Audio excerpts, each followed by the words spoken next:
On January 4th, 2026, right when the portal opened, Josh Hoover signs with the Indiana Hoosiers.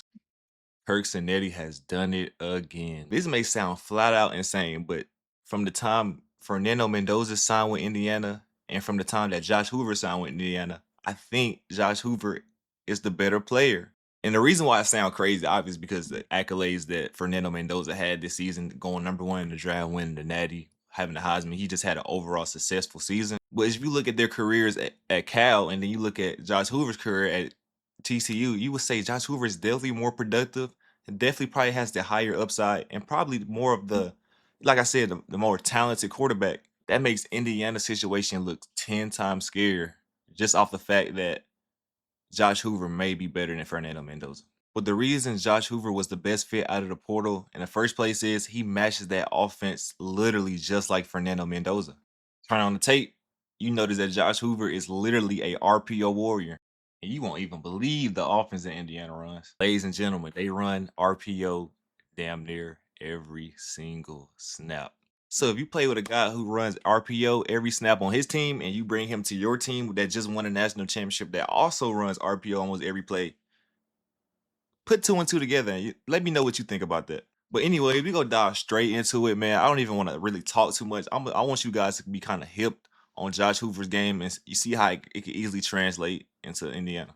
Josh Hoover is the current leader in the FBS for all-time passing yards. He actually had a pretty decent season at TCU. He had about 29 touchdowns and 13 interceptions. Maybe could have cleaned things up regarding turning the ball over.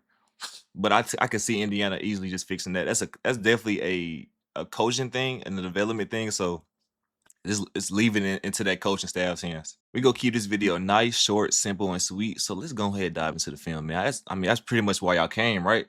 You know I had to start off with this one right here. Brendan Sorsby in Cincinnati comes to town and Texas Christian. And pretty much this play right here, it kind of highlights his ability to process and make good reads. You could definitely tell this comes from a lot of experience and him playing a lot. So essentially they're gonna come out in a pretty weird coverage. It's a lot of guys deep, but then they kind of bail out into a cover two, and the both of the corners play the flats. As you see, both of the corners play the flat. He ends up playing a half, and he ended up playing his half, and so that kind of leaves the field middle of the field vulnerable. So I want you to check out the receiver right there. Boom, he recognized it. Boom, right in the bread basket. Big game right there.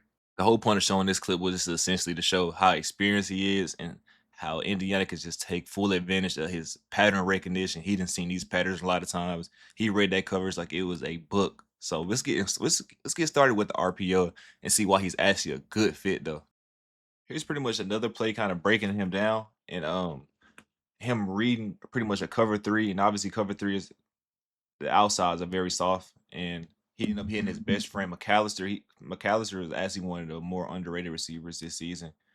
Him and Josh Hoover were like a really good duo, which I want to see right here. Right now, they're showing like a lot of weird coverages at Cincinnati. I'm not sure what's going on here, but they end up like bailing into a cover three. He ended up buzzing down, and you see right here, McAllister. He basically has a one-on-one.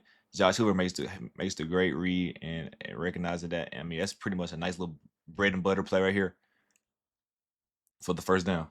Plays like this hit different because one of my favorite players in the country, or as of right now, is definitely Charlie Becker. And I can see Charlie Becker making a lot of plays like this, maybe even getting about 15 more yards after this. Or I can see a lot of back shoulders coming. He's going to be the back shoulder guy now since a lot of the receivers has left. So I could see instead of McAllister being Josh Hoover's best friend, now is definitely going to be Charlie Becker. And Charlie Becker is going to put the whole entire country on notice. Like zero drops. Like I'm just saying, man. I'm scared. I ain't gonna lie, I'll be scared for like to play Indiana. I'm gonna be real with you. Now that we kind of broken down what he's pretty much good at and his strong suits are, we gotta have to also break down what Indiana has to address regarding his decision making and stuff like that. And that's all come down to coaching, and that could easily be fixed. Sometimes Josh Hoover can catch himself trying to become the hero when it's not needed. Right here is 2nd and 21 with 53 seconds left, and they're down by 3. And all they need is probably to make it a third and manageable, but he decides to try to become the hero and try to make a very deep, unnecessary pass into this small window. And that just leads to a pick. I'm pretty sure that linebacker was just staring at his eyes and he just seen Josh let it fly. And probably one of the easiest picks he ever made. So That's definitely something they're gonna have to address. I'm pretty sure I trust Indiana. If I'm an Indiana fan, I wouldn't even worry about it. Fernando Mendoza was also making reads like that, and as you see what happened, they made it a lot more easier to make decisions towards the end of the season. So, yeah, man, this is pretty much a clip that's gonna like have to be addressed. I'm pretty sure I trust Signetti. Like I know Signetti can come up with some good ideas, but that also has to be brought to light just in case it happens in the season. But with Indiana and their coaching staff, I don't really expect to see a lot of this, you know. So yeah. Well, that's going to pretty much wrap up the video. Like I said, this is pretty much how I feel about Josh Hoover. I don't think there's a better fit in the portal than Josh Hoover himself coming to Indiana, and especially the amount of experience he has, the fact he runs a lot of RPO, so we'll definitely see a lot of RPO in the season when he has all of those receivers like Charlie Becker and Nick Marsh, etc. They also Indiana also had a pretty good transfer portal, so I just don't see them going away.